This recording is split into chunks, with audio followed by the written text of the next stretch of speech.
Lily adjusted her camera bag, the weight familiar and comforting.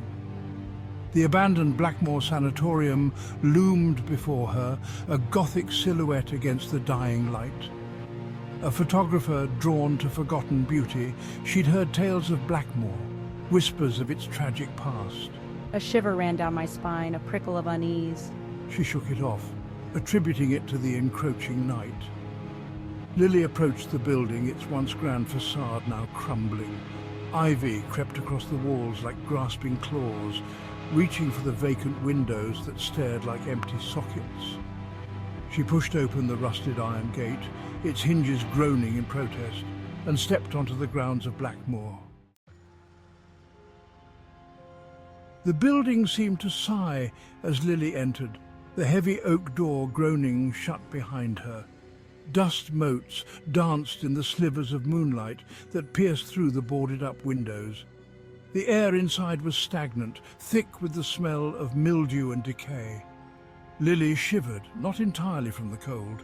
She raised her camera, its click echoing in the oppressive silence. Each room whispers tales of forgotten lives. She paused, her breath catching in her throat. She could have sworn she saw a shadow flicker at the edge of her vision, gone as quickly as it appeared.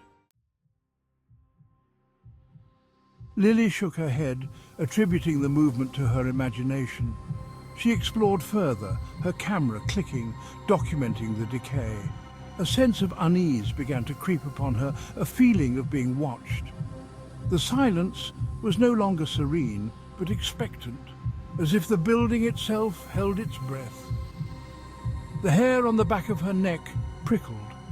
She turned quickly, her camera raised, but found nothing. I continued on, my pace quickening. She reached a room at the end of the hall, its door slightly ajar. A sliver of moonlight illuminated a chair in the center of the room. Lily hesitated, her heart pounding against her ribs. She stepped into the room. The door clicked shut behind her, the sound unnaturally loud in the stillness. What was that? Calm down, Lily. It's just the building, nothing more. Lily whirled around, her heart pounding, but the room was empty. She chided herself for her fear, attributing it to the atmosphere of the building, yet she couldn't shake the feeling of being observed, hunted. She continued her exploration, but the feeling persisted, growing stronger with each passing moment. It's just the wind, or maybe rats. Yeah, just rats in the walls. She caught fleeting glimpses of movement at the edge of her vision, shadows that vanished when she turned to face them directly. A cold gust of wind extinguished her flashlight, plunging her into darkness. No, not now! She fumbled for her backup flashlight, her heart racing. As she clicked it on, she heard a noise that made her blood run cold. It was a whisper, faint and ethereal, coming from the darkness behind her. Lily.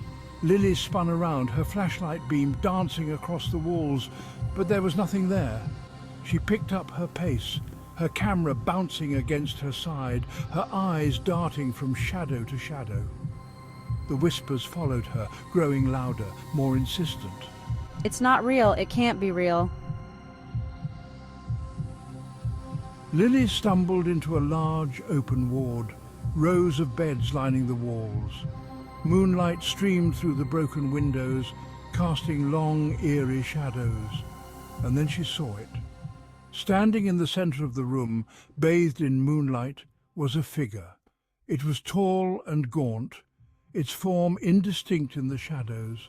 The only discernible features were its eyes, two hollow sockets that seemed to burn with an unnatural light.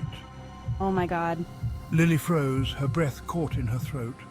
Her camera slipped from her grasp, clattering to the floor. The figure turned its head slowly, its gaze fixed on her. I have to get out of here. Lily whirled around and ran, her lungs burning, her legs screaming in protest. She could hear the creature behind her, its footsteps heavy and slow, yet somehow gaining on her. Thud, thud, thud.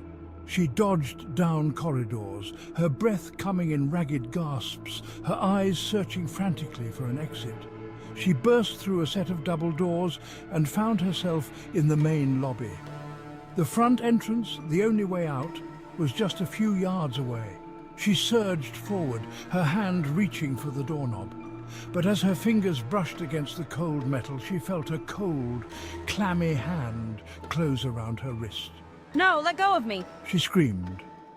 A desperate, primal sound that echoed through the empty halls of Blackmoor Sanatorium. The last thing she saw before the darkness consumed her was the creature's face, inches from her own.